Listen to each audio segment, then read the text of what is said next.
Muy buenas noches, tengan todos ustedes, queridos y queridas hermanas de esta comunidad de charlas bíblicas.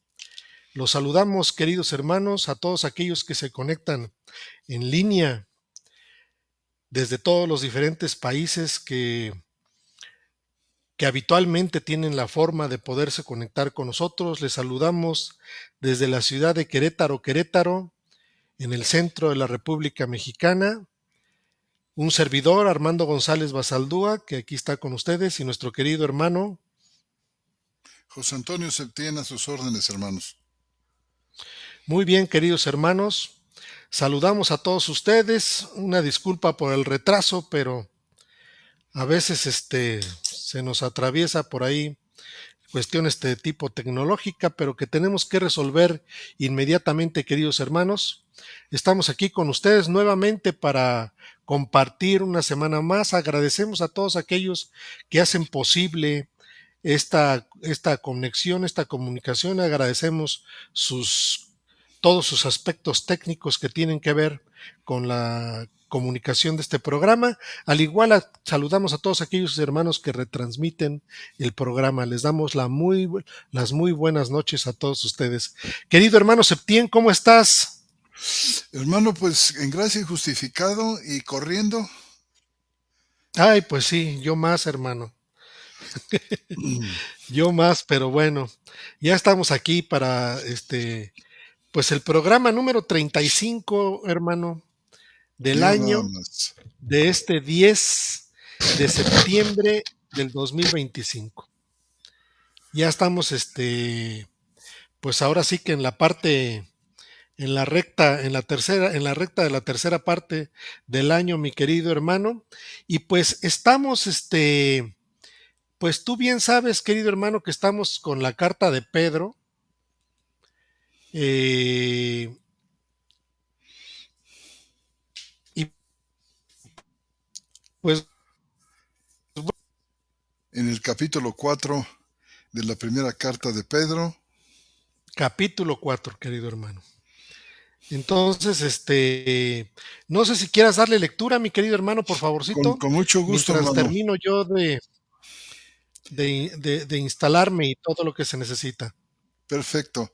Vamos, mis muy queridos hermanos, después de saludarles con mucho cariño, eh, vamos a a leer los versículos que corresponden a nuestro estudio de esta noche. Primera carta de Pedro, capítulo 4 y versículos, voy a leer desde el 15 Ujú. al 19. Dice, voy a leer, perdón ustedes si me permiten, desde el 14, si, que ya vimos. Si sois insultados por el nombre de Cristo, sois bienaventurados, porque el Espíritu de gloria y de Dios reposa sobre vosotros.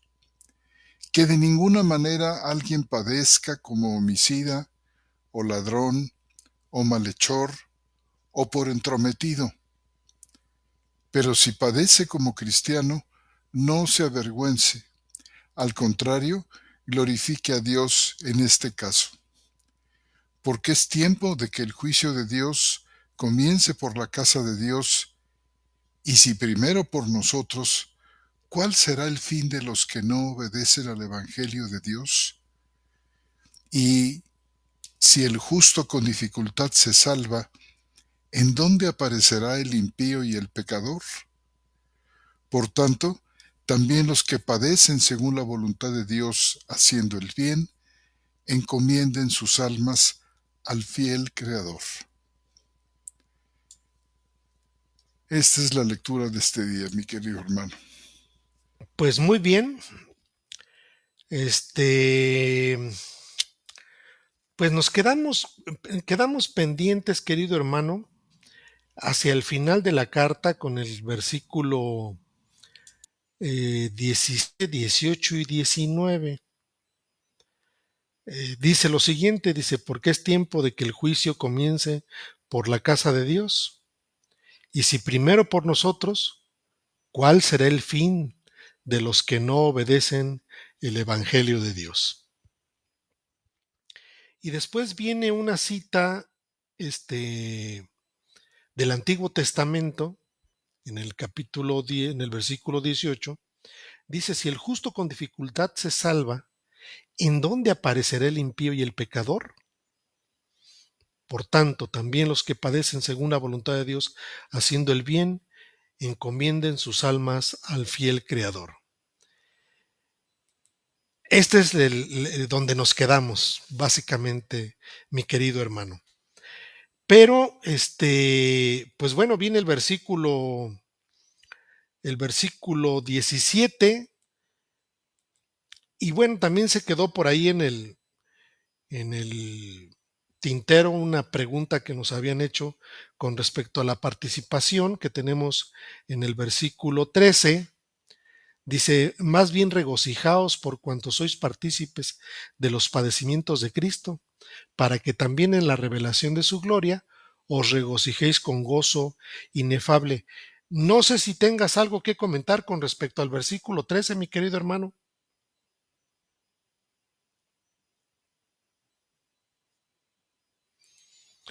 Otra vez que tenías el micrófono apagado. Venga. Muchas gracias. Bueno, pues fíjate que el versículo, eh, el versículo 13, que habla de participación, se hizo un comentario muy interesante por parte de nuestra hermana Dayana, Dayana Lista de Saavedra, en Ujú. el sentido de que participante incluía algo muchísimo más profundo que lo que normalmente, digamos, alcanza el término. Y yo creo que la hermana tiene razón y la palabra compartir tiene un sentido mucho, mucho más profundo.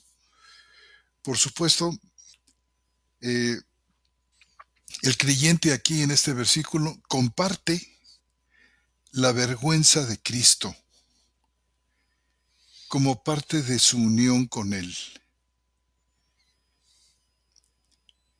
El término usado aquí para compartir es quinoneo, un versículo que también utiliza el apóstol Pedro en su segunda carta para hablar de ser consustancial con Cristo. Me parece que es, si no me equivoco, hermano, el capítulo 1 y versículo 4, donde dice, por medio de las cuales nos ha dado preciosas y grandísimas promesas, para que por ellas llegarais a ser consustanciales con la naturaleza divina, habiendo huido de la corrupción que hay en el mundo a causa de la concupiscencia. Aquí la palabra consustancial significa que comparten la misma naturaleza. Esta es una palabra muy fuerte, generalmente es usada en contextos que hablan, por ejemplo, de la Trinidad, donde el Hijo es consustancial con el Padre y por supuesto el Padre es consustancial con el Hijo porque ambos comparten una misma naturaleza. El hecho de que Pedro utilice aquí la palabra quinoneo, pues puede resultarnos una verdadera, así de entrada, una verdadera audacia, porque en otros lugares se utiliza otra palabra que es metejo. Metejo que significa también participar, pero en un sentido no tan profundo como quinoneo.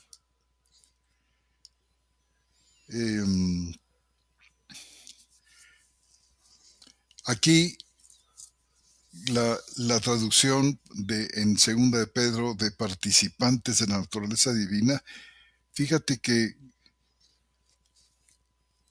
pues expresa de una manera pues muy muy grande la plenitud del propósito, fíjate, de Dios, de acercar, no solamente de acercar, sino de unir a su persona a los que son suyos.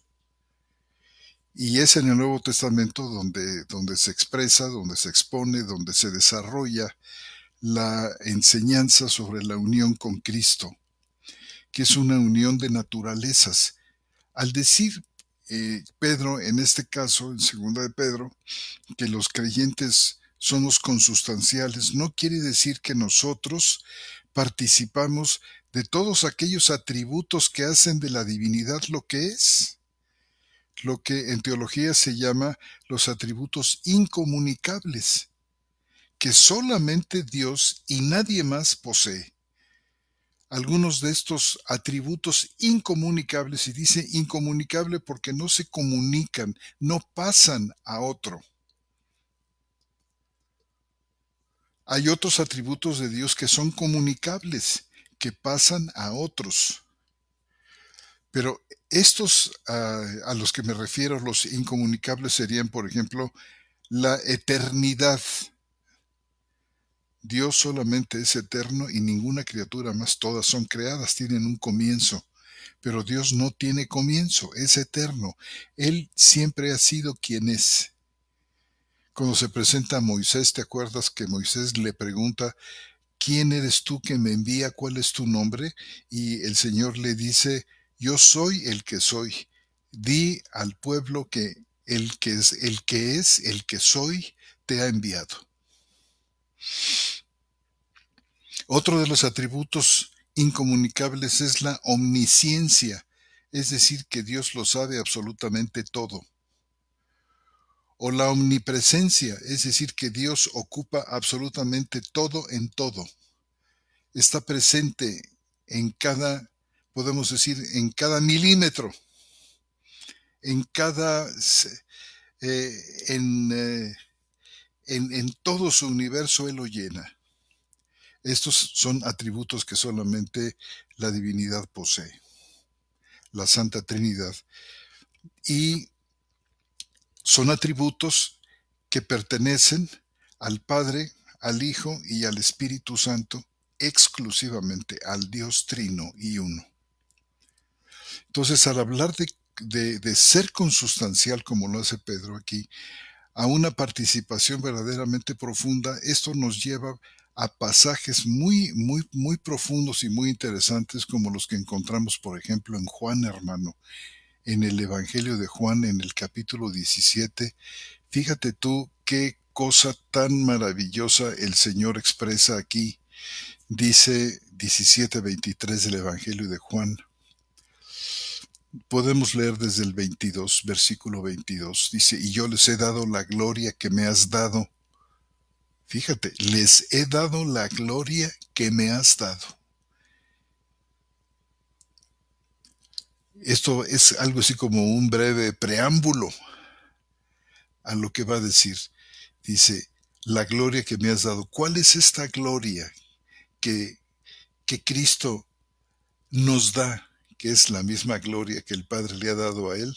Dice: para que sean uno como nosotros somos uno. Y dice: yo en ellos y tú en mí, para que sean perfeccionados en uno, para que el mundo conozca que tú me enviaste y los amaste a ellos como me amaste a mí.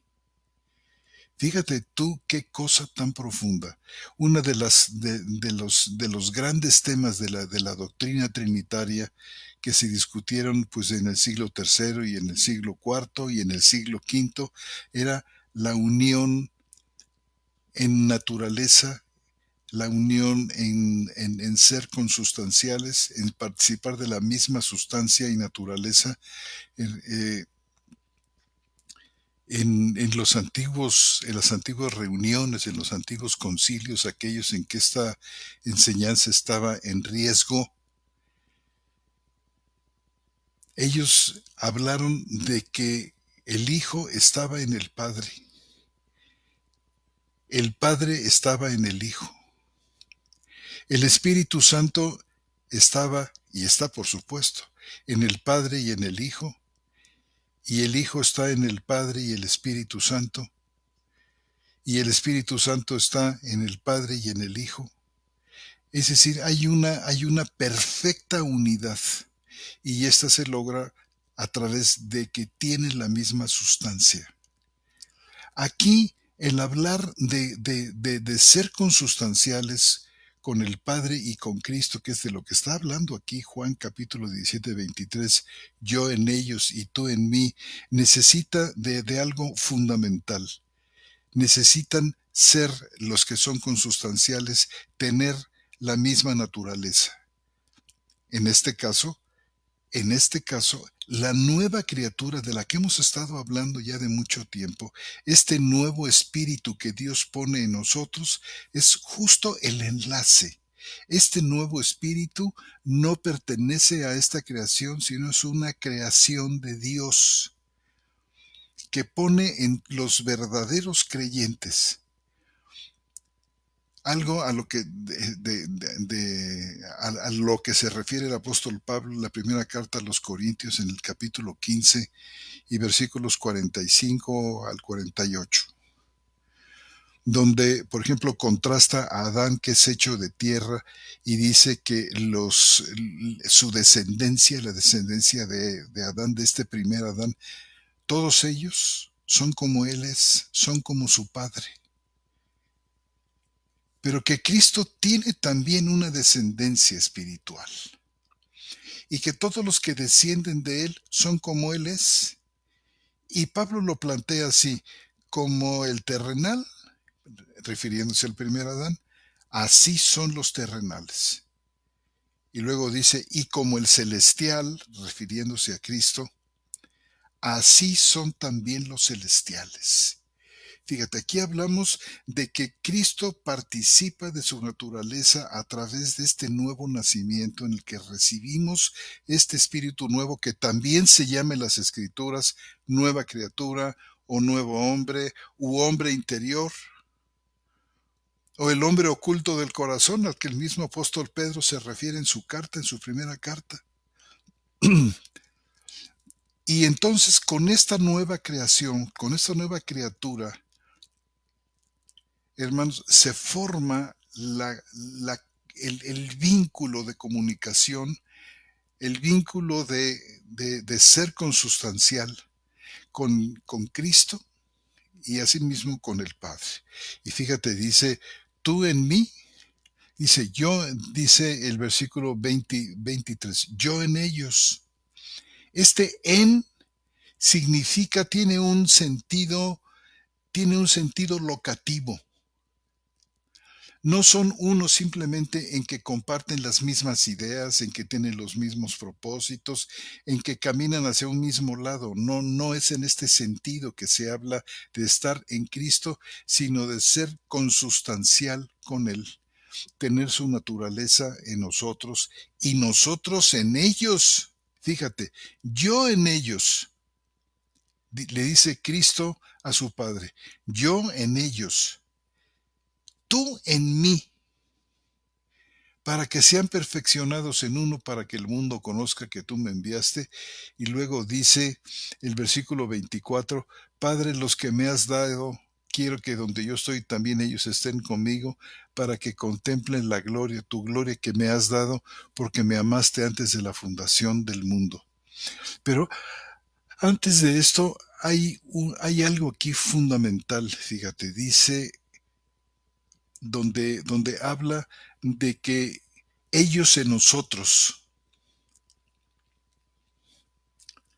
Aquí está, mira, dice el versículo 22, yo les he dado la gloria que me has dado para que sean uno como nosotros somos uno. Fíjate qué tipo de unidad, que solo se consigue con el compartir la misma naturaleza y compartirla al grado de ser unidos ontológicamente. Dice, el que se une al Señor es un espíritu con Él, para que sean uno como nosotros somos uno, yo en ellos y tú en mí, para que sean perfeccionados en uno, para que el mundo conozca que tú me enviaste y los amaste a ellos como me amaste a mí.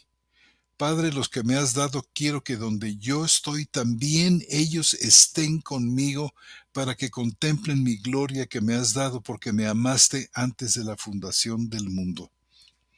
Estoy buscando, hermano, aquí está, creo que es el versículo 26. O si me hicieras tu favor, mi muy querido hermano, de localizar este pasaje, esta frase aquí en este contexto que dice ellos en nosotros.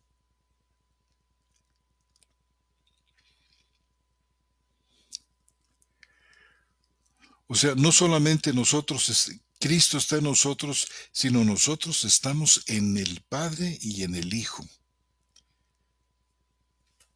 Si me escuchas, ¿verdad, mi muy querido hermano?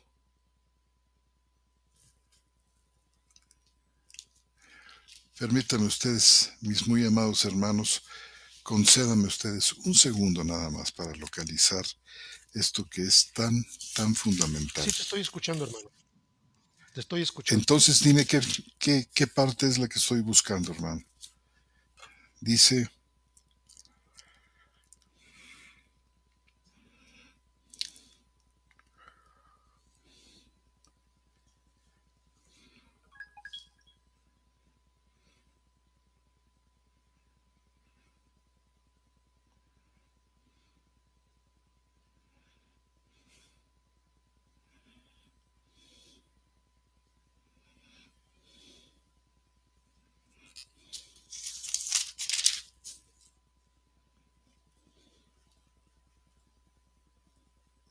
mira, es el versículo 21 que dice,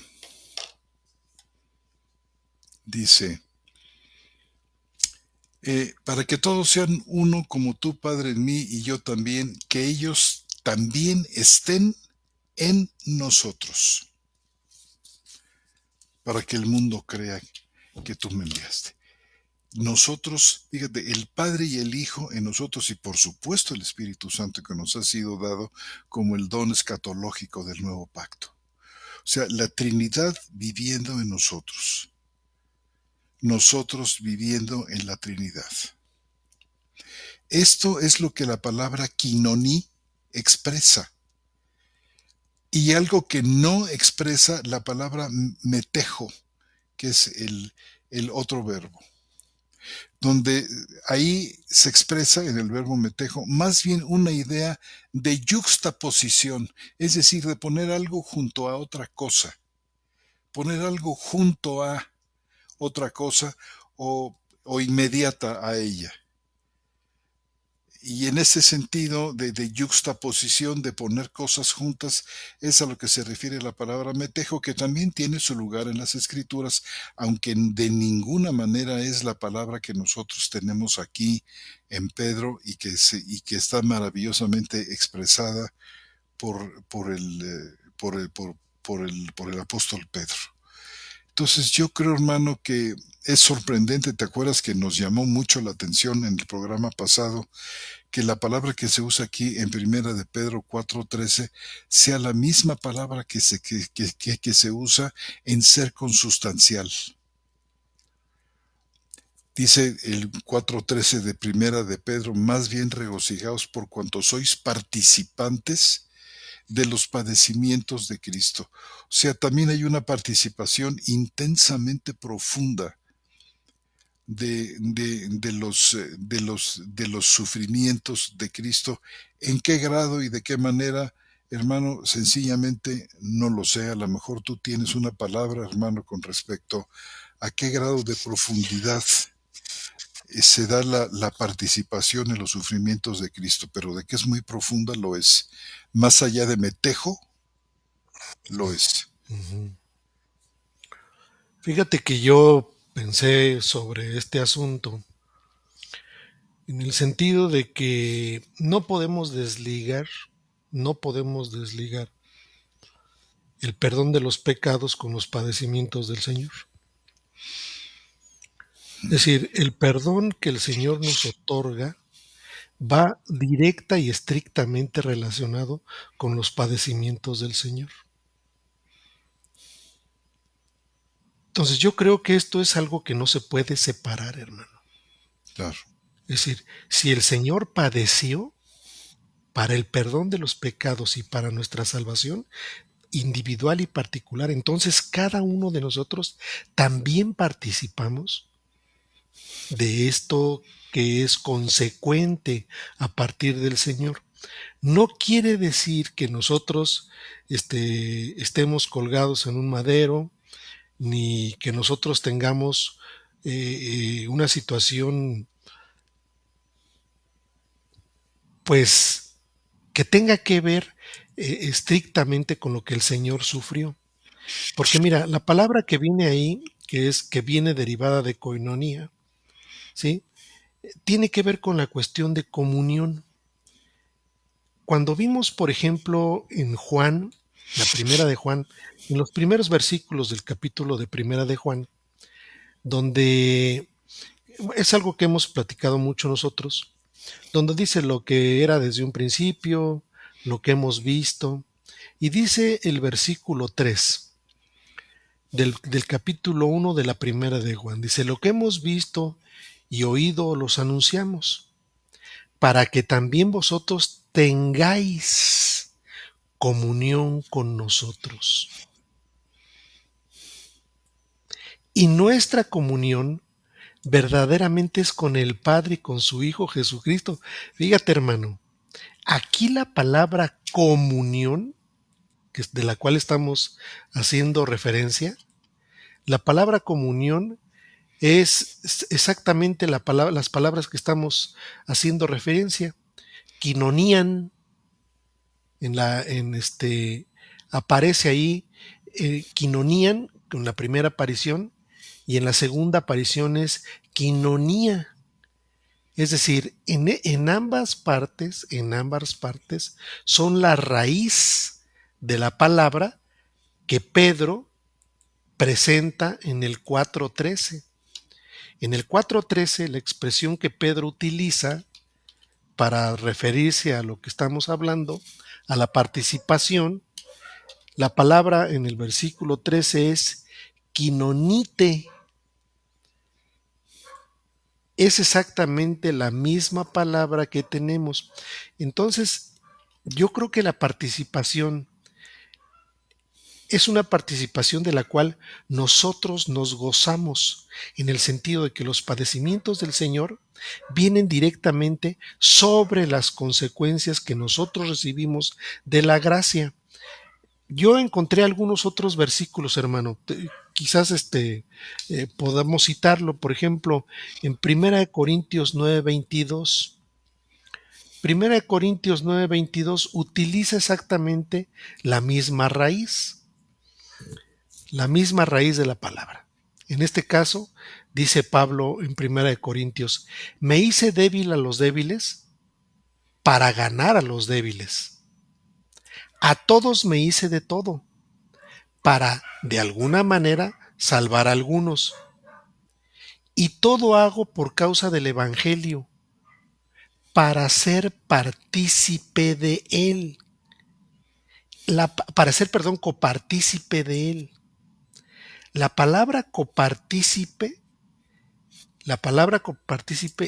viene derivada de la misma palabra que tenemos allá, solamente que aquí viene con un aumento o con una preposición, sig, quinonos, y significa ser copartícipe de. Y aquí Pablo lo hace para decir que, pues, que evidentemente que todo lo hace con el Evangelio para ser copartícipe del mismo Evangelio.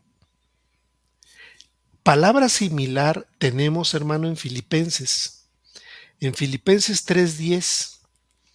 En Filipenses 3:10, querido hermano, dice, para conocerlo a Él y el poder de su resurrección. Y fíjate lo que dice Pablo, y la participación de sus padecimientos, llegando a ser semejante a él en su muerte,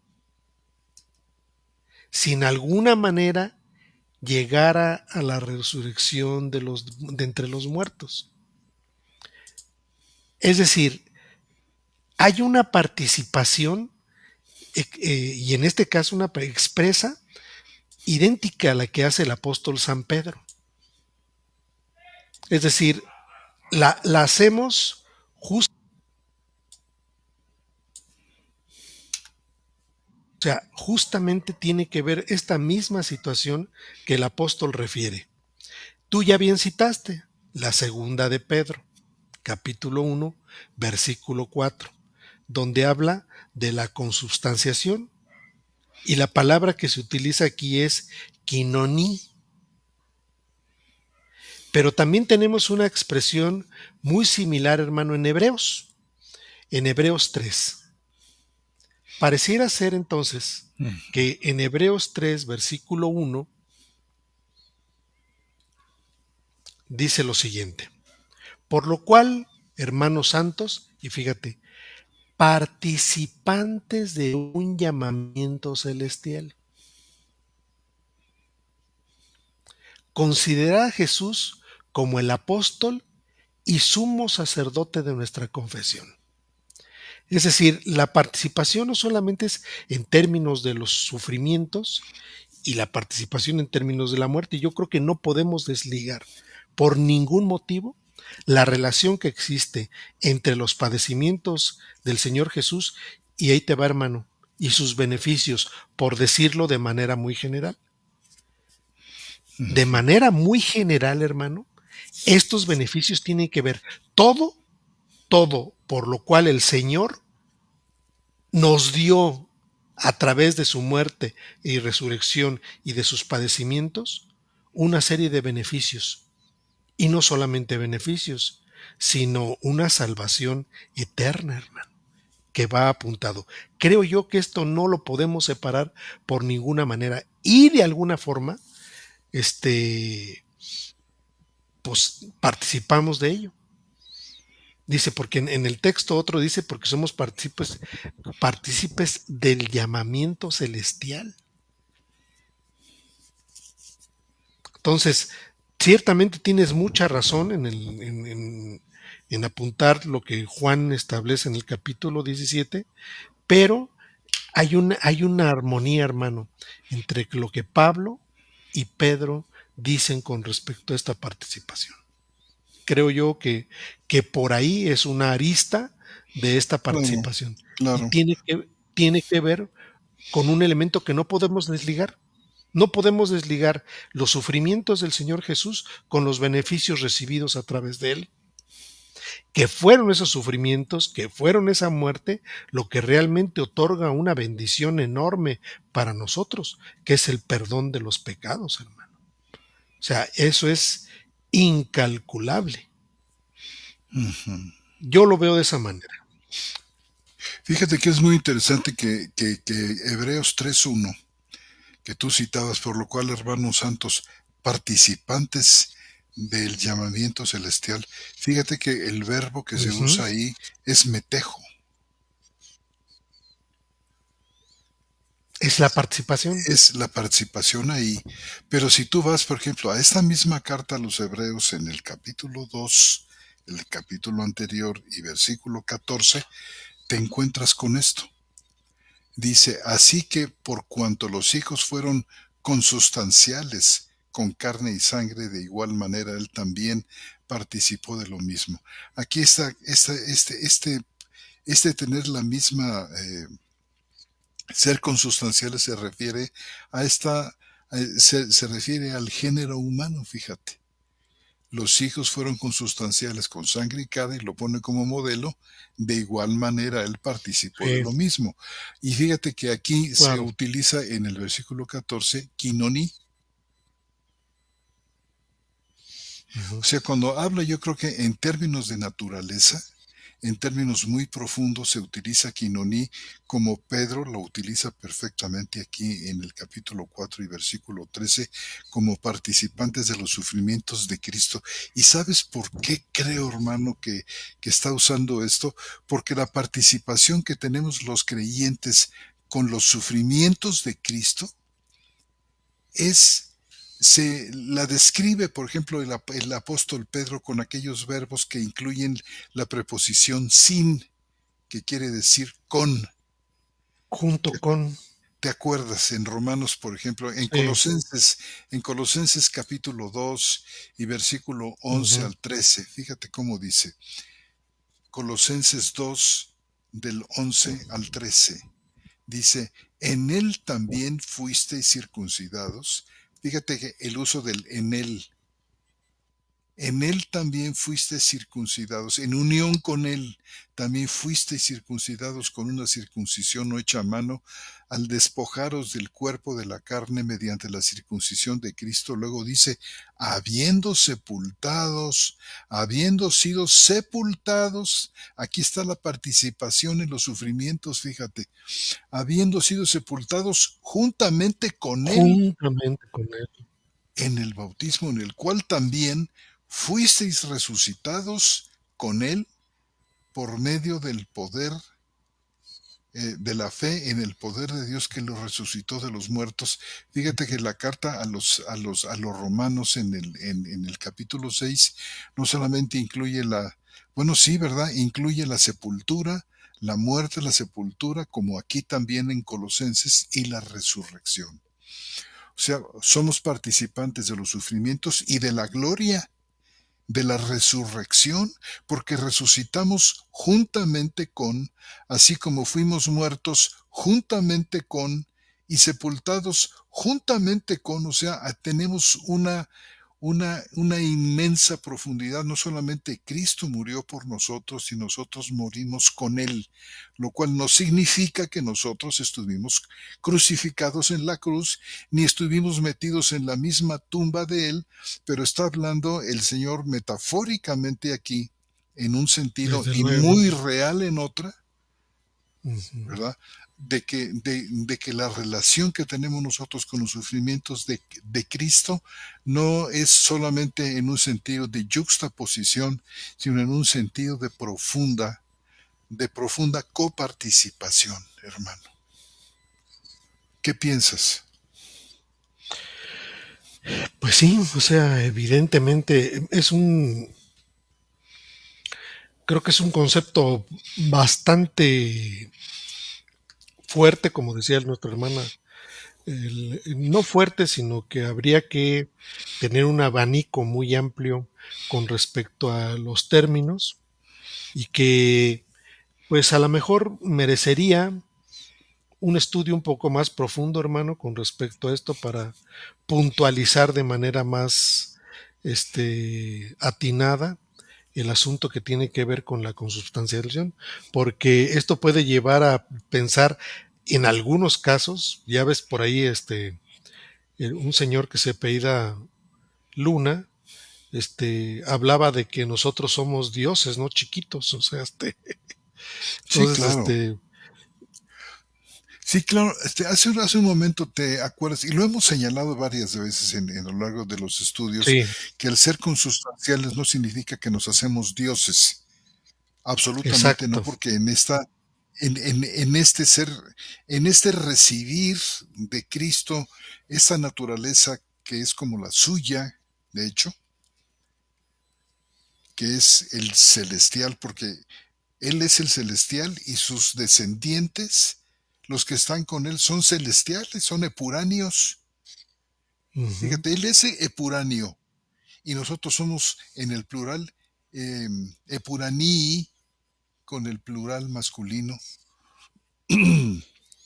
Entonces, aquí hay una participación profunda y directa de la naturaleza de Cristo, lo cual no nos hace dioses, no nos hace eternos, no nos hace redentores, no nos hace omniscientes ni omnipresentes, ni nada que se le parezca, pero sí hay una profunda, podemos decir, en esta nueva creación, la nueva creación que corresponde al tiempo del cumplimiento, fíjate, en esta doble situación de promesa y cumplimiento, resulta que el cumplimiento es absolutamente extraordinario.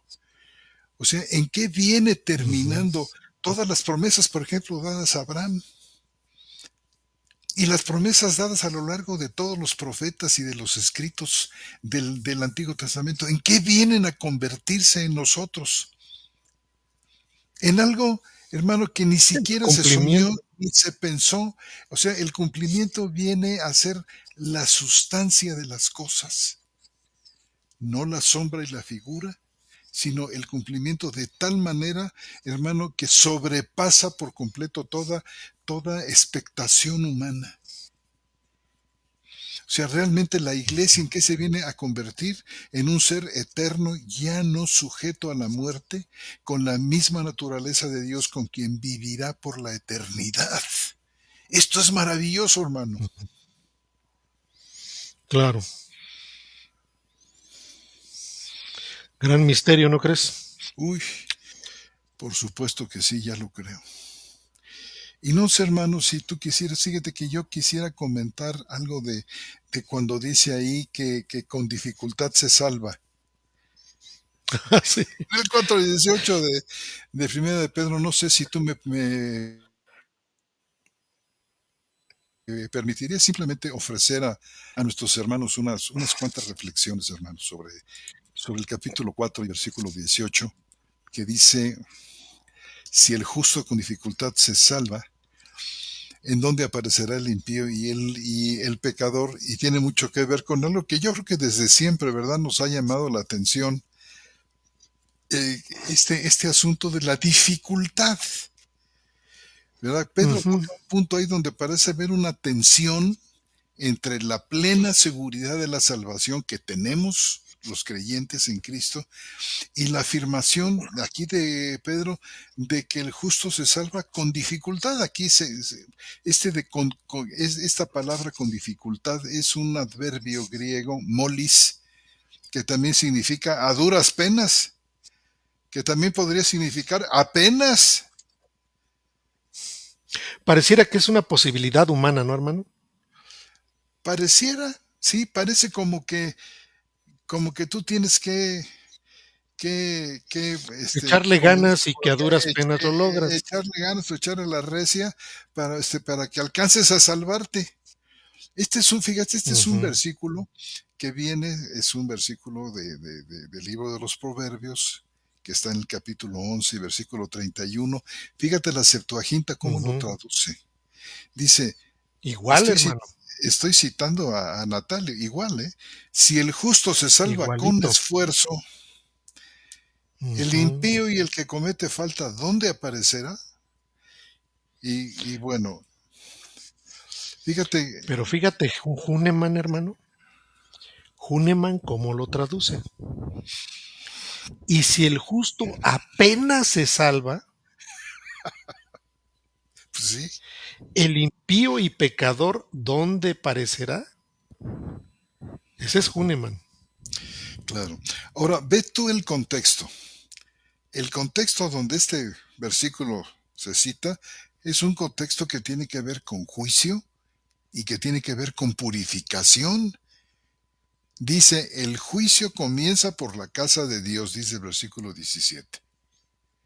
Y la Ujú, idea no es que la salvación sea incierta, sino que el camino hacia ella pasa por tribulación, pasa por sufrimiento, pasa por pruebas, ¿verdad? Y en griego el adverbio molis, con dificultad que así se traduce, no significa que algo sea dudoso, o quizás sí o quizás no, sino que se alcanza con mucho esfuerzo a través de obstáculos o aflicciones.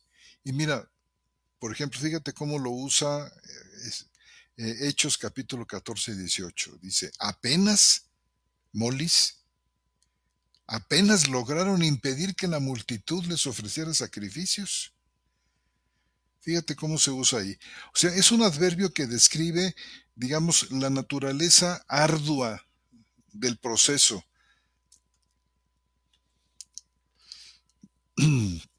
Entonces, la dificultad del justo, hermano, no está en la obra de Cristo. Y yo creo que este es, en mi opinión, el punto esencial aquí. La obra de Cristo es perfecta, es completa, es definitiva. El perdón es real. absoluto y completo, y la reconciliación, hermano, en muchos pasajes de las Escrituras es real y está asegurada. ¿Te acuerdas? Por ejemplo, no sé, Romanos 8:1, para, para citar un caso aquí rápido, ¿te acuerdas? Eh, Ninguna condenación hay para los que están en Cristo Jesús. Entonces, la dificultad a la que se refiere Pedro no está en la eficacia de la cruz, sino en el camino del discipulado en un mundo que es tremendamente hostil, donde debe cargar la cruz y debe soportar la oposición de la que Pedro ha hecho aquí gala de detalles y muy abundantes. Y lo que Pedro quiere enfatizar es que la salvación no nos exime del sufrimiento. Yo creo que es al contrario, el sufrimiento es el medio por el cual Dios nos purifica. Por ejemplo, Primera de Pedro 1:6, ve cómo dice ahí. Primera de Pedro 1:6 dice: en lo cual os regocijáis, incluso si es necesario que ahora seáis afligidos un poco con diversas pruebas, para que la prueba de vuestra fe, mucho más preciosa que el oro, el cual, aunque perecedero, es probado por fuego, sea hallada en alabanza, gloria y honra en la revelación de Jesucristo.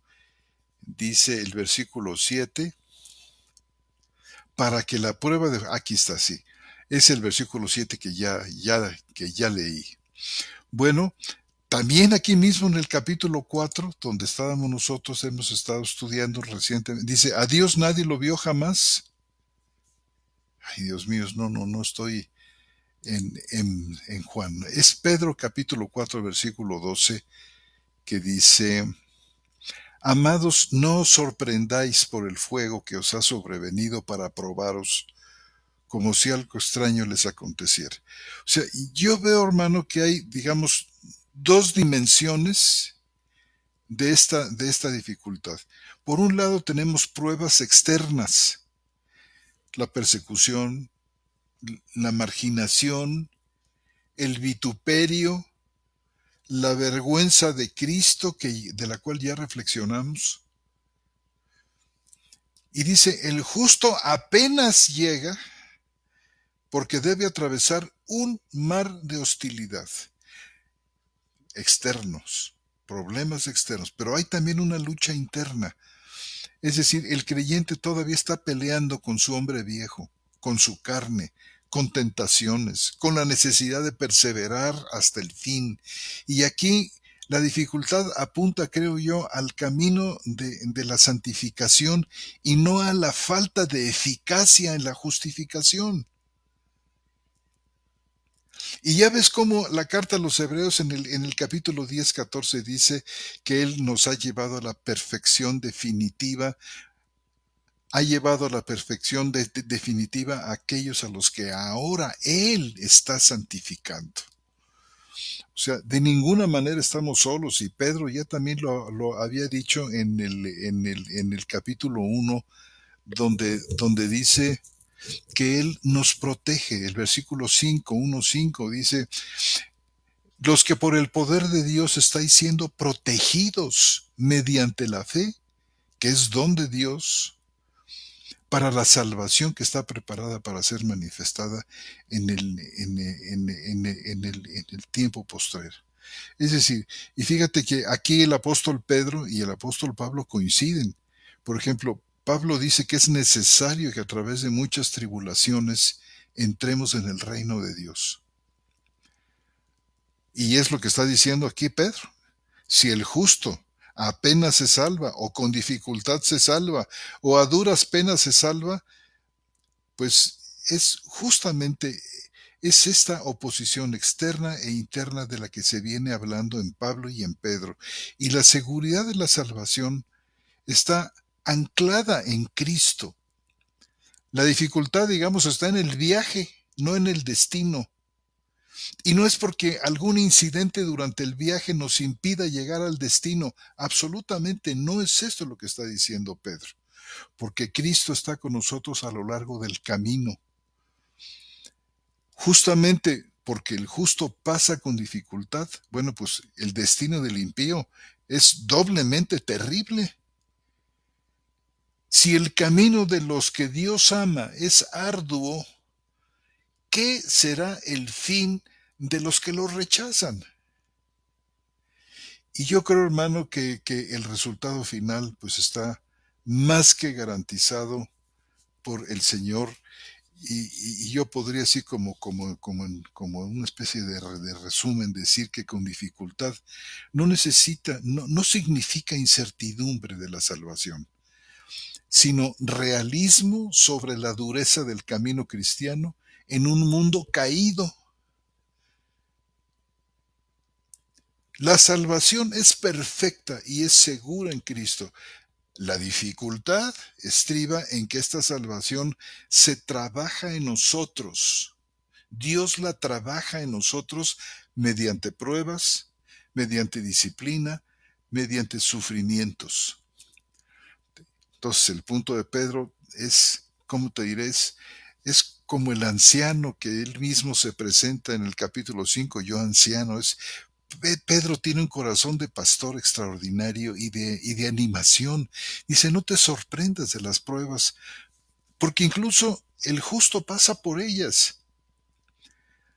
Y si es así con el pueblo de Dios, ¿cuánto más terrible será para los que lo rechazan? En fin, hermano, en otras palabras, dice, pues la cruz de Cristo, el sacrificio de Cristo, significado en la cruz, asegura la victoria, pero la ruta hacia esa victoria, pues es angosta, es costosa y está marcada por el fuego de la prueba. ¿Qué opinas, mi querido hermano? Mira, yo opino, en primer lugar, hermano, Pedro, está haciendo una cita del Antiguo Testamento. O sea, está apuntando hacia el Antiguo Testamento y está tomando el versículo 31, como bien lo dices, del capítulo 11 de Proverbios. Si nosotros leemos el capítulo 11 de Proverbios de nuestras Biblias comunes, la Biblia textual 4 dice, He aquí el justo será recompensado en la tierra, pero ve la gravedad del asunto. Termina con una pregunta, es decir, ¿qué se esperará del impío? En el texto de Pedro. Y acá en el texto del texto masorético, que es el que tiene la BTX 4, dice, he aquí el justo será recompensado en la tierra. Dice, ¿cuánto más el malo y el pecador? Es decir, Hmm, pareciera ser, pero no es pregunta, hermano, ¿eh? Tiene admiraciones. Es decir, esta recompensa viene para el pecador, no para el justo. ¿Cuánto más para ellos? hmm, hmm. Es decir, sí hay una distinción total con respecto al texto que apunta el apóstol Pedro en su carta, porque en su carta está muy lejos él de decir eso. En su carta dice, sí, empieza con un sí condicional. Si el justo con dificultad se salva, viene una pregunta, ¿en dónde aparecerá el impío y el pecador? Como bien lo dices, ¿cuál será el fin de los que no obedecen el Evangelio de Dios? ¿De dónde está citando Pedro entonces? Pues Pedro está citando de la Septuaginta. Está citando el texto de la versión 70. Es idéntico, lo acabas de leer. Si no lo quieres leer nuevamente, sería muy bueno. Es decir, Pedro cita a la 70. Ahora, ¿en qué contexto está entonces Proverbios? Proverbios está entonces en la percepción del justo en el Antiguo Testamento. ¿Quién es el justo en el Antiguo Testamento, hermano? ¿El justificado por la fe en Jesucristo? No. El justo del Antiguo Testamento es el temeroso de Dios y el temeroso de sus mandamientos y de su ley, hermano. Cuando nosotros encontramos el justo o los justos en el Antiguo Testamento, vemos expresiones que tienen que ver con aquellos que son temerosos de Dios y de su ley y de sus mandamientos. Por ejemplo, Job 1:1 dice: hubo un hombre en la tierra de Uz llamado Job, y era aquel un hombre veraz, íntegro, justo, temeroso de Dios y apartado de toda obra mala. Ese es el justo en el contexto del Antiguo Testamento. Si yo aplico esto al Antiguo Testamento y digo, si el justo con las características que acabamos de decir, pues sí, el justo con esas características con dificultad se salva, hermano, porque tiene que ver con el cumplimiento de la ley. Y sabemos que eso era muy complicado. Nadie lo podía lograr. Cuando nosotros vemos otro tipo de textos, por ejemplo, en el Salmo 63:11, dice: y se alegrará el justo en el Señor, y el justo esperará en él. Rectos serán todo su corazón. Es decir, habla de esto que tiene que ver con el cumplimiento de los mandamientos de Dios, apartarse del mal, ser temerosos de Dios y el cumplimiento de su ley.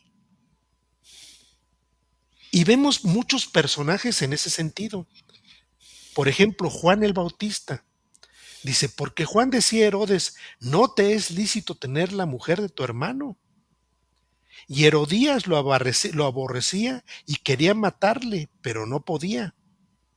Porque Herodes, sabiendo que era un varón justo y santo, es decir, apartado para Dios, temía a Juan y lo protegía. Y cuando lo oía, se quedaba muy perplejo, pero con todo le gustaba oírlo.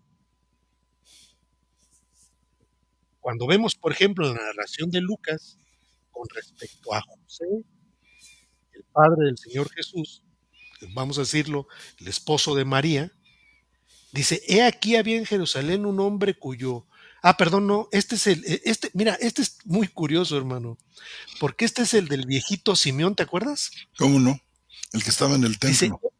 exactamente, dice: he aquí había en Jerusalén un hombre cuyo nombre era Simeón. Este hombre justo y devoto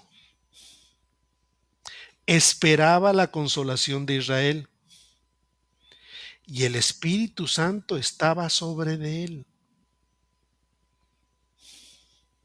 Fíjate, dice la Escritura que no se le concedió la muerte hasta que viera al Señor Jesús. Ujú. Este argumento lo utiliza Natalio Fernández para decir que Simeón era uno de los 70, hermano. De los traductores de la Pero Septuaginta. bueno, sí, ese argumento de que no le permitió ver la muerte. Hmm. Y cuando toma al niño, ¿qué dice Simeón? Gracias, Señor. Ya lo vi, ya puedo partir, ya se cumplió. Entonces, fíjate cómo describe a los justos, hermano. En el mismo sentido, en el mismo sentido, he aquí un hombre llamado José, miembro del Sanedrín, varón bueno y justo. Este no había consentido a la decisión ni a la actuación de ellos de matar al Señor Jesús.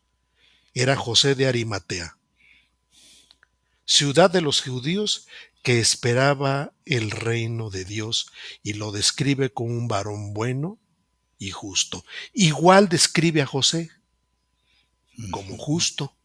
Todos ellos tienen una característica: ser temerosos de Dios, apartados del mal, es decir, eso era un justo en el Antiguo Testamento.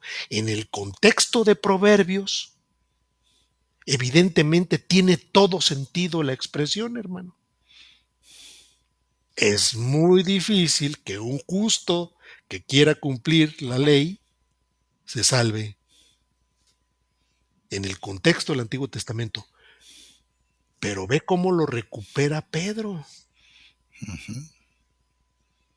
Y Pedro lo trae como una evidencia del Antiguo Testamento de Proverbios. Y esto tiene que ver justamente, hermano, ya en el contexto de Pedro, para arriba y para abajo, tiene que ver con este camino complicado. En nuestras charlas, en nuestras charlas que tenemos fuera del aire, yo te lo he dicho algunas veces, hermano, qué difícil es el cristianismo. Y es difícil por la lucha que seguimos teniendo al día de hoy con este hombre viejo que nos cargamos, con esta parte de hombre viejo que nos cargamos. Y de ahí se han derivado esos puntos que he ido madurando y que he platicado contigo. Es decir, sí existe una dificultad, y una dificultad que tiene que ver con lo que acabas de explicar. Por eso creo yo que en el contexto de Pedro apunta justamente a lo que señalaste. En el contexto del Antiguo Testamento apunta a esto, hermano. Con dificultad alguien en el Antiguo Testamento se va a salvar. Todos estos fueron justos, hermano, pero no justos desde la perspectiva neotestamentaria. Claro. El justo de la perspectiva neotestamentaria tiene que ver con la fe principalmente en el Señor Jesucristo y el ser partícipes de sus sufrimientos, hermano. Y fíjate que, hermano, esto es muy correcto, esto que tú estás diciendo.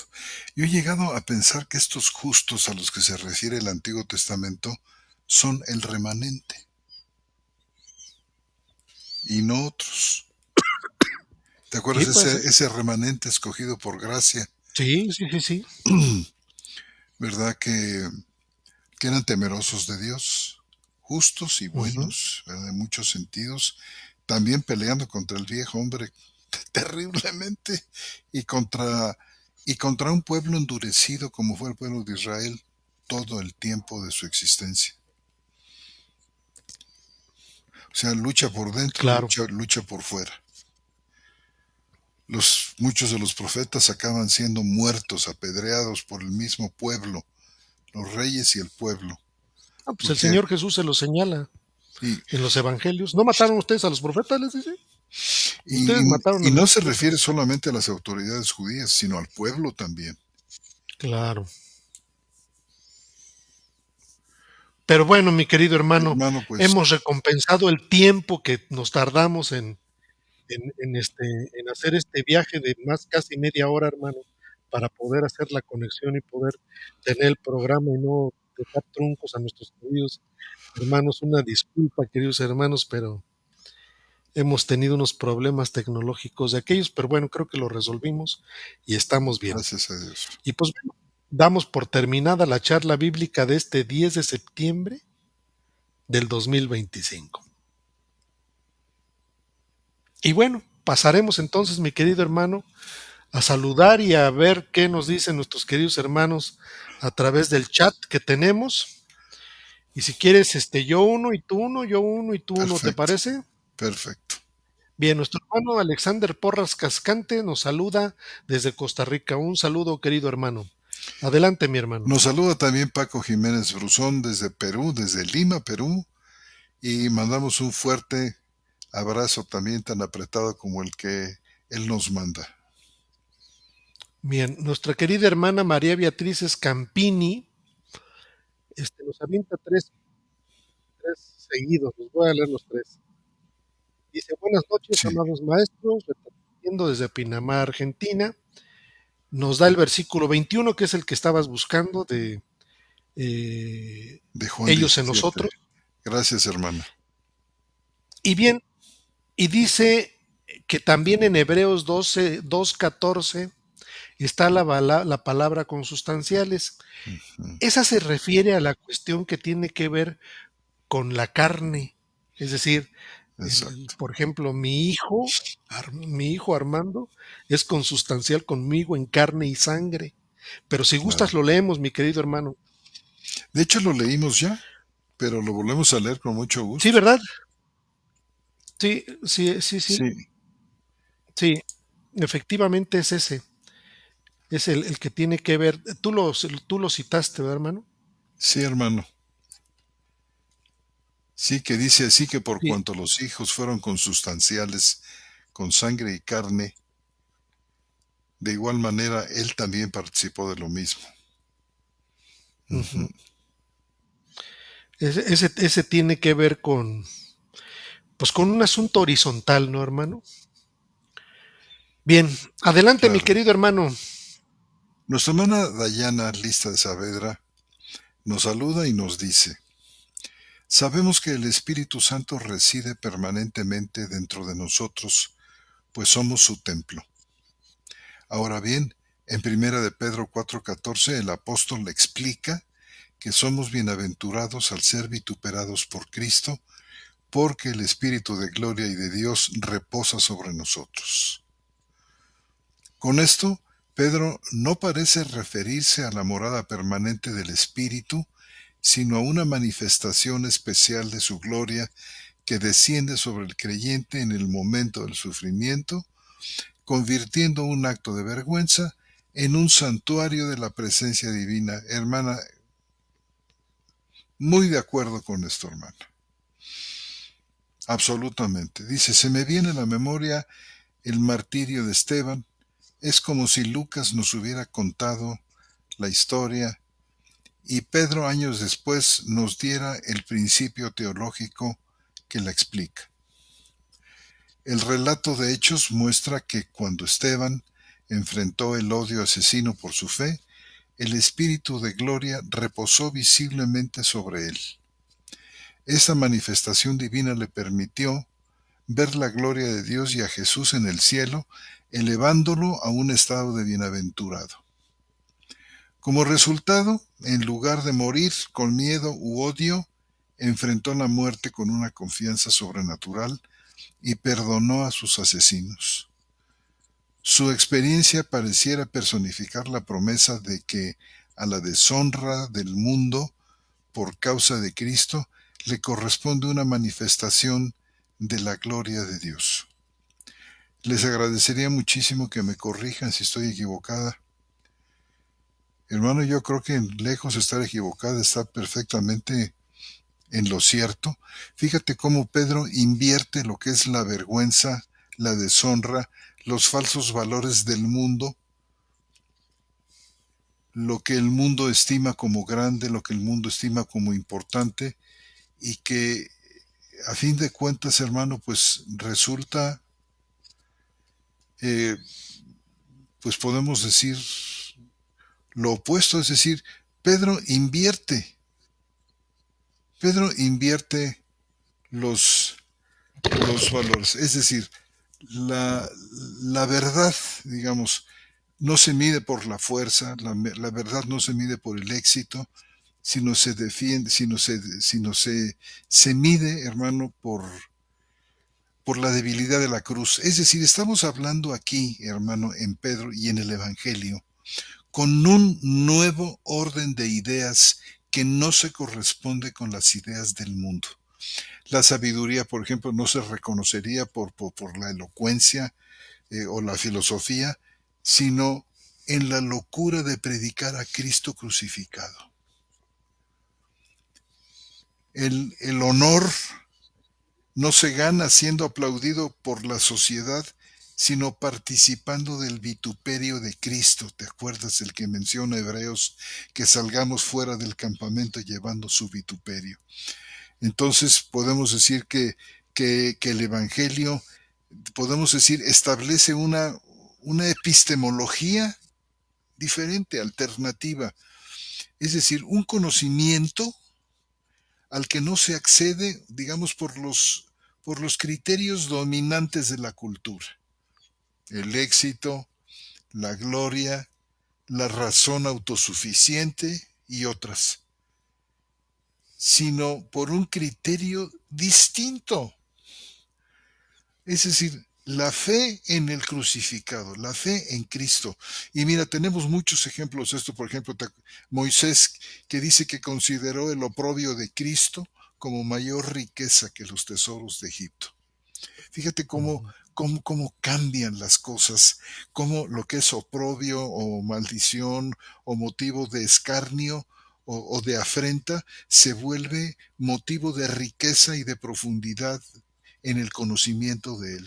Fíjate, su criterio aquí, en el caso de Moisés, que escoge el oprobio de Cristo, la vergüenza de Cristo, el vituperio de Cristo, como su criterio de valoración.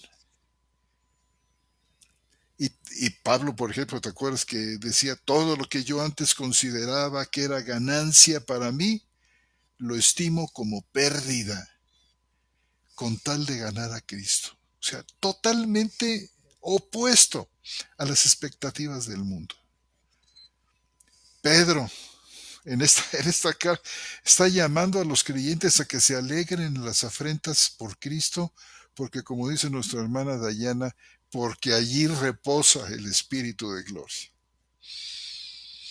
Y todos ellos, todos estos santos, todos estos creyentes, todos ellos muestran un cambio en la manera de conocer, en la manera de valorar. Es decir, es una nueva, dirían los filósofos, una nueva epistemología, una nueva Ujú. manera de valorar las cosas, una, vamos, si por epistemología queremos, queremos decir o queremos referirnos a, digamos, a la reflexión de cómo conocemos la verdad. ¿Cuáles son los criterios que usamos para decir esto es real, esto es válido, esto es digno de confianza? ¿Verdad? Pues yo en el mundo grecorromano y por supuesto en el nuestro también, los criterios de verdad, los criterios de valor están ligados a cosas totalmente distintas a las del Evangelio, es decir, el éxito y el poder. Digamos, lo verdadero es lo que funciona y trae resultados ahí visibles, tangibles. El honor y el prestigio, lo digno de confianza es lo que engrandece al sabio, al fuerte y al rico. O la racionalidad humana, lo verdadero tiene que ajustarse a lo que parece lógico o lo que parece convincente a la mente que está entrenada en la filosofía, está entrenada en la retórica. Pero el Evangelio irrumpe con un nuevo orden de ideas. Y ya, por ejemplo, nosotros podemos ver aquí en Primera de Corintios cómo es que qué es ¿dónde está, oye? En Primera de Corintios que habla en el versículo, capítulo 1 y versículo creo que es donde dice que Dios escogió, sí, en el versículo 26, 1:26 de Primera de los Corintios, porque mirad, hermanos, vuestro llamamiento, que no sois muchos sabios según la carne, ni muchos poderosos, ni muchos nobles. Antes bien, lo necio del mundo escogió Dios para avergonzar a los sabios. Y lo débil del mundo escogió, y lo débil del mundo escogió Dios para avergonzar a los fuertes. Y lo vil del mundo y lo tenido en nada escogió Dios, lo que no es, para anular lo que es, para que ninguna carne se jacte delante de Dios. Y culmina aquí diciendo, pero por Él estáis vosotros en Cristo Jesús, que nos fue hecho por Dios sabiduría, justicia, santificación y redención. Y me sorprende la manera, hermano, en que el apóstol Pedro y el apóstol Pablo y toda la mente maravillosa de Dios convierte las cosas que son totalmente opuestas, que son despreciables a los ojos del mundo, en cosas absolutamente valiosas. Comenzando por esto que dice aquí, porque el Espíritu de Dios, el Espíritu de gloria reposa sobre vosotros. Ujú. Y termino leyendo lo que dice aquí mi hermana Dayana, dice, no, es nuestro hermano Alexander Porras Cascante. Sí, hermano, adelante. Sí, fíjate que podemos puntualizar una cosa. Evidentemente, la obra del Espíritu Santo es absolutamente divina en el sentido de que tiene cualidades el Espíritu Santo en nosotros que serían muy difíciles que las tuviéramos fuera de Él. Evidentemente se habla de la morada del Espíritu Santo en nosotros, pero sus manifestaciones como tales tienen un orden distinto. Por Hmm, ejemplo, en Gálatas 5:22, donde dice que los frutos del Espíritu son 9. Cuando yo leo eso, digo yo, ¿será el Espíritu Santo? ¿O son cuestiones que el Espíritu dado por Dios al hombre, distinto al Espíritu Santo, tienen posibilidades de amor, gozo, paz, paciencia, benignidad, bondad, fidelidad, mansedumbre, dominio propio? Pero sin embargo, hay manifestaciones del Espíritu como lo que le dice a los apóstoles, ¿no? Él los guiará a toda verdad, hmm. que no está en estos 9. O como el que cita la hermana Dayana. La hermana Dayana cita una manifestación del Espíritu que es importante, hermano. Esta tiene que ver con, dice, si sois insultados por el nombre de Cristo, sois bienaventurados. ¿Por qué sois bienaventurados? Por el que el Espíritu de gloria y de Dios reposa sobre vosotros. Y esto realmente tiene que ver con un espíritu divino. Es una expresión del Espíritu Santo que mora en nosotros. Pero Así bueno, es. nuestro hermano Alexander Porras Cascante dice maravillosos temas, mis hermanos, Dios es bueno, gracias hermano, gloria a Dios. Adelante mi Coincidimos hermano. con nuestro hermano. Nuestra hermana Dayana se, se expresa muy bien de la charla de esta noche, hermano. Sí, Qué gracias bueno, hermano. mi muy querida hermana, que así le ha parecido. Adelante, hermano. Dice nuestro hermano Daniel Saavedra, muchas gracias hermano Armando por tan clara y edificante explicación sobre el origen del proverbio citado por Pedro. Yo también había quedado con esa misma inquietud y su aporte nos ha esclarecido grandemente a todos los que disfrutamos de este excelente programa. Que el Señor siga iluminándolos y usándolos para edificación de todos nosotros. Muchas gracias, hermano. Muchas gracias. Claro, Sabemos que todo esto es lo que el Señor nos da.